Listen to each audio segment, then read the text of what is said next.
What the President wants, he gets. After ng ilang araw, nag-set po ng meeting si Sekmina Pangandaman at Yusek Adrian Bersamin sa amin ni dating Speaker Martin Romualdez sa Aguado Building in front of Gate 4 ng Malacanang at nandun din po si Yusek Jojo Cadiz. During the meeting, binigay po ni Yusek Adrian Bersamin ang listahan na worth 100 billion.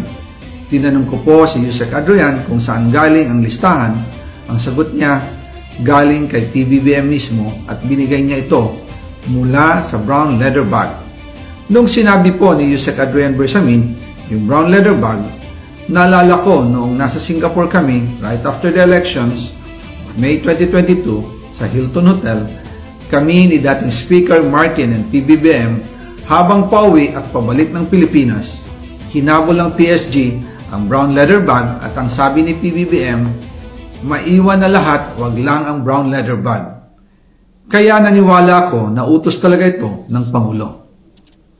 Pagkatapos ng ilang araw, I informed sina dating Speaker Martin Romualdez